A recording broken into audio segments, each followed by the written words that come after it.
कृष्णाय वासुदेवाय हरये परमात्मने प्रणतः क्लेशनाशाय गोविंदाय नमो नमः। आज एकादशी निर्जला एकादशी पर सभी को बधाई हो। आज हम इस शुभ अवसर पर आइए जानते हैं कि मेरे सामने आपके सामने जो छोटा सा चित्र आप देख रहे हैं, राधा रमन लाल जी का चित्र है ये। तो इनकी आविर्भाव के पीछे का कारण क्या है और इनके आविर्भाव के पीछे का ऐसे कौन सी गोस्वामी का हाथ है जिन्होंने अपने अपने भक्ति भाव के द्वारा राधा रमन लाल जी को प्रकट किया था। तो इसके पीछे एक बहुत सुंदर सा स्टोरी मतलब कहानी छिपे हुई है। आइए जानते हैं।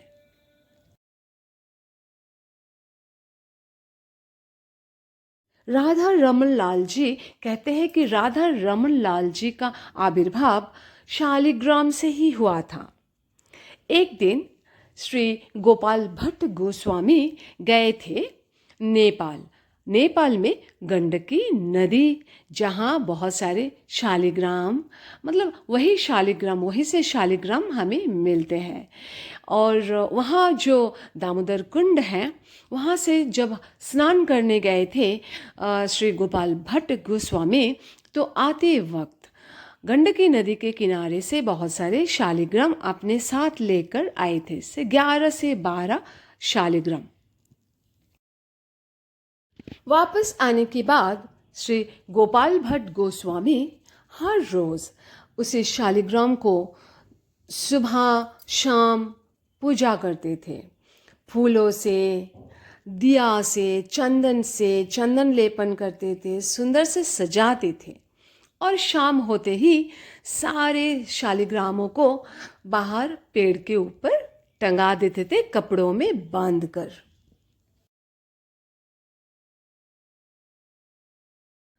वृंदावन की बात हो रही है तो संत की बात ना हो ऐसा भला होता है। एक दिन एक संत श्री गोपाल भट्ट गोस्वामी के वहां आए और कहने लगे कि अरे, मैं तो सारे मंदिरों में जाकर देखकर आया हूँ कि बहुत सारे सुंदर सुंदर मूर्तियाँ अच्छे अच्छे सजे धजे हैं। चलो आप अपना भगवान जी को दिखाओ, आप अपने भगवान जी का विग्रह को मुझे दिखाओ। तो श्री गोपाल भट्ट गोस्वामी ने कहा कि वो देखो, मेरा शालिग्राम, मेरा भगवान। संत ने कहा, हंसकर कहा, अरे मूर्ख, ये भगवान है, ना आंखें हैं, ना पैर है, ना हाथ है, कैसे सजाओगे? न नयन है, न कान है कुंडल पहनाने के लिए।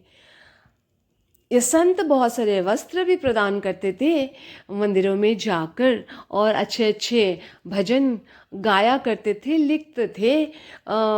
तो श्री गोपाल भट्ट गोस्वामी को थोड़ा गुस्सा आ गया। बोले, नहीं, यही भगवान है। तो संत ने कहा, तो सजाओगे कैसे? कुछ तो नहीं धरा पाओगे, न मुकुट धरा पाओगे, एक जस्ट पत्थर जैसे हैं, ऐसे कैसे सजाओगे? बहुत सारा क्या किया संत ने, हंसकर कहा, मतलब थोड़ी सी क्रिटिसाइज कर दिया। यह बातें सुनकर श्री गोपाल भट्ट गोस्वामी को तो दुख हुआ। फिर भी गोस्वामी जी ने संत को बहुत ज़्यादा ही रिक्वेस्ट किया, मतलब उनको आवेदन किया कि आप जैसे सारे मंदिरों में जाकर भजन गाते हैं, मेरे भगवान जी के लिए भी आप भजन गाइए। तो संत ने कहा, भजन कैसे गाएंगे, ना कुछ है, इनका रूप ही नहीं है। तो कुछ तो क्रिटिसाइज करते हुए हंसकर कुछ तो ऐसे एक भजन गाए जहाँ श्री गोपाल भट्ट गोस्वामी को बहुत गुस्सा आ गए। फिर पूरी रात गोपाल भट्ट गोस्वामी रोते रहे, विलाप करते रहे और भगवान जी को कहने लगे कि अरे, सारे मंदिरों में अपना अपना रूप है भगवान जी का, तुम ऐसे कैसे हो? देखो, संत ने मेरा कैसा उपहास किया, मतलब क्रिटिसाइज किया, उपहास किया तुम्हारा और मेरा। क्यों तुम्हारे कान नहीं है, आंख नहीं है, मुंह नहीं है, पैर नहीं है, क्यों नहीं है तुम्हारा कोई आकार? पूरी रात श्री गोपाल भट्ट गोस्वामी जी ने रोते रहे और फिर रोते रोते सो भी गए। फिर अचानक ब्रह्म मुहूर्त का समय हुआ, सारे मंदिरों में से घंटी की आवाज सुनाई दी। तो श्री गोपाल भट्ट गोस्वामी जी को लगा, अरे मैं तो देर हो चुका हूँ। फिर जैसे ही उठकर बाहर आए तो देखा मतलब स्नान करके बाहर आए और अपने शालिग्राम को कपड़ों में जो टंगा कर रखते थे बाहर पेड़ के ऊपर, तो उस पेड़ के ऊपर से वो कपड़ा निकालने गए, मतलब नीचे उतरने गए, तो देखा सामने कोई छोटा सा बालक जैसा एकदम काला राधा रमन लाल जी, जो आज हम पूजा करते हैं जिनका, वो खड़े थे। तो जैसे श्री गोपाल भट्ट गोस्वामी ने देखा एक काला सा छोटा सा बालक जैसा उनके दरवाजे के सामने मतलब खड़ा है, तो उन्हें थोड़ा गुस्सा आया। एक तो उनको लेट हो चुका है, देर हो चुका है। तो फिर उन्होंने क्या किया कि वो कहने लगा कि अरे तुम कहाँ से आए हो, कौन से मंदिर से, कौन से भगवान, कौन हो भाई तुम, चलो तुम्हें बाहर कहीं रख कर आता हो। जैसे गोपाल भट्ट जी ने उनको उठाने की कोशिश की तो उठा नहीं पाए। एकदम श्री राधा रमन लाल जी की जय हो। तो यही राधा रमन लाल जी को उठाने की कोशिश करने लगे गोपाल भट्ट जी ने, पर उठा ही नहीं पा रहे। तो धीरे धीरे पता चल ही रहे कि ये कौन है। कैसे पता चला?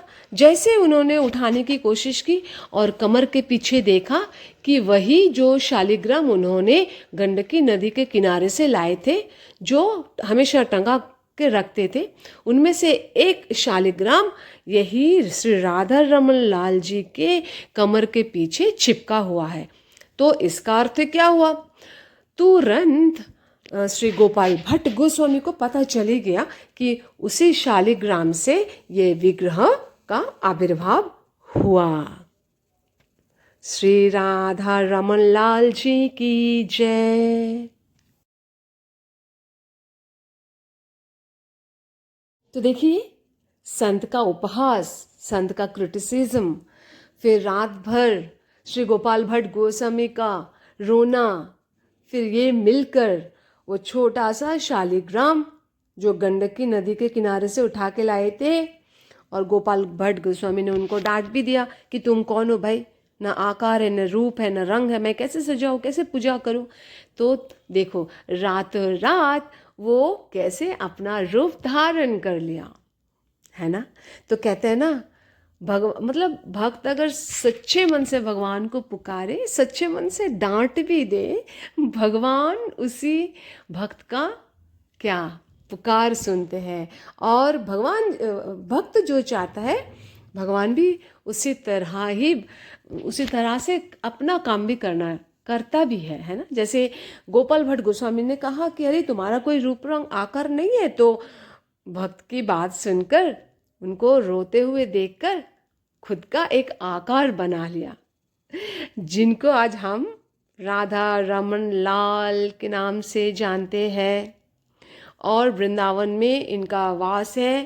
कहते हैं कि यहाँ इसी मंदिर में ही एक जगह है जहाँ श्री गोपाल भट्ट गोस्वामी जी ने अपने मंत्र के द्वारा आग को मतलब प्रज्वलित किया था।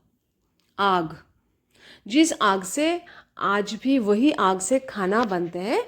जब खाना बनाते हैं श्री रमन लाल जी के लिए, श्री राधा रमन लाल जी के लिए, तो वहाँ कोई मैच स्टिक का यूज़ नहीं करते, उसी आग से ही खाना बनते हैं।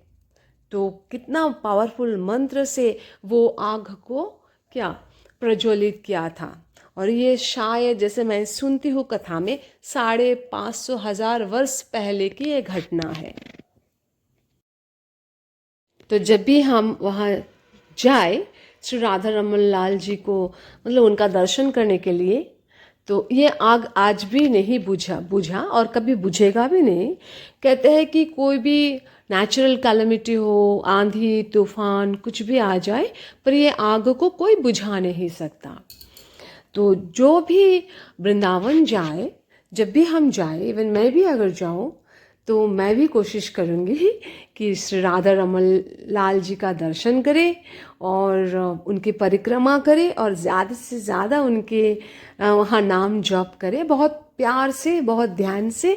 पहले हमें उनको दर्शन करें, है ना। अगर ऐसे मौका हम किसी को भी मिल जाए तो हम वहाँ ना ये फ़ोन वगैरह बिल्कुल हम वहाँ पे यूज़ नहीं करेंगे। पहले हम जी भरकर भगवान जी का दर्शन करेंगे। कैसे भगवान जी कैसे पहने हैं, उनका पहनावा, क्योंकि संत जी ने तो बहुत हंस दिया था, क्रिटिसाइज किया था, उपहास किया था कि ऐसे ऐसे शालिग्राम को हम सजाएंगे कैसे, मुकुट कैसे धारण करेगा, आप कहाँ चंदन लगाओगे, कैसे आंख डालोगे। तो वही शालिग्राम आज सबसे सुंदर है, सबसे सुंदर भगवान वहाँ वृंदावन का जो है। कहते हैं ना, जब बड़े बड़े महापुरुष के मुंह से हम सुनते हैं ना कथा, है ना, तो हम सुनते ही हैं ना। चाहे हम नहीं जा पाए पर हम टेलीविज़न के ऊपर आंखें बिछाए रखते हैं, हम अपने फ़ोन के द्वारा, यूट्यूब के द्वारा हम सुनते ही रहते हैं। कहते हैं कि सबसे सुंदर जो भगवान है वो हमारे श्री राधा रमन लाल जी हैं। कहो प्यार से राधे राधे। तो आज हम इस वीडियो के द्वारा जाने कि कैसे श्री राधा रमन लाल जी का प्रादुर्भाव या आविर्भाव हुआ था। इनके पीछे ऐसे कौन से संत थे, महापुरुष, जिनके कारण भगवान जी शालिग्राम से पूर्ण रूप लेकर आविर्भाव हुए रातों रात। वे कौन संत थे? श्री गोपाल भट्ट गोस्वामी थे। गोपाल भट्ट गोस्वामी किनके शिष्य थे? श्री चैतन्य महाप्रभु के शिष्य थे, है ना। वैसे श्री चैतन्य महाप्रभु के और बहुत सारे शिष्य होते थे, है ना, श्री हरिदास ठाकुर, एंड बहुत सारे। तो आज इतना ही श्री गोपाल भट्ट गोस्वामी के बारे में हम थोड़ा जान पाए और हमें खुशी भी हुई, आनंद भी हुई कि छोटा सा स्टोरी कैसे हमारे जीवन को भी बदल देता है ना। और इसी स्टोरी, इसी कहानी के सहारे मतलब मन में हमारे मन को बहुत प्रभावित करते हैं। हम वृंदावन भले ही ना जा पाते हैं, बहुत से कारण होते हैं हम नहीं जा पाते, लेकिन छोटी छोटी कहानी के द्वारा हमारे मन को खुशी प्रदान कर सकते हैं ना। हम बहुत खुश महसूस कर सकते हैं, हम खुश हो सकते हैं। छोटे छोटे कहानी के द्वारा हम ऐसे सोच सकते हैं कि हम वृंदावन में ही हैं, हम वृंदावन को दर्शन करके आए हैं। ऐसे सोचने मात्र से ही श्री राधा रमन लाल जी आपको कभी ना कभी बुलाएंगे, मुझे भी बुलाएंगे, है ना। अगर आपके घर में भी छोटा सा गोपाल है तो उनको ज़रूर हर रोज़ नहलाए धुलाए, उनको इत्र से इत्र लगाए। जैसे हमारे माता पिता को अब कभी हमें कहते हैं ना कि आज मेरा पैर दर्द कर रहा है, थोड़ा दबा दो, तो ये आपका भी कर्तव्य बनता है कि छोटा सा गोपाल को भी आप इत्र लगाकर थोड़ा दबाए, पैर दबाए, है ना। ये बहुत सबसे बड़ा उत्तम हमारा सेवा होते हैं। और हर रोज़ पूजा करे, हर रोज़ भोग लगाए, है ना, और हर रोज़ इनको चंदन से सजाए, तुलसी पत्र अर्पण करें, है ना। तुलसी पत्ता के बिना खाना जो भी हम भोग अर्पण करते हैं, ये तुलसी पत्ता के बिना अर्पण नहीं होता है, तो भोग नहीं बनेगा। और वो जो भोग है भगवान भी नहीं पाते, भगवान ग्रहण नहीं करते हैं, क्योंकि भगवान विष्णु को बहुत प्रिय है तुलसी का पत्ता, कहते हैं ना। इसलिए मैंने सुना कि जो भी इंसान वो दामोदर कुंड में जाता है, नेपाल में, जो अभी बात की गंडकी नदी के किनारे, जिनको अगर शालिग्राम को पाना है मतलब तो वो अपने हाथों से तुलसी दल लेकर फिर गंडकी नदी के पानी के अंदर हाथ डालते हैं, तो ऑटोमेटिकली कहते हैं कि जो शालिग्राम उसी हाथ में आकर चिपक जाते हैं, तुलसी पत्तों में चिपक जाते हैं। क्योंकि क्या विष्णु है, स्वयं शालिग्राम स्वयं विष्णु है, और विष्णु जो है तुलसी महारानी के बिना नहीं रहते हैं। श्री राधे।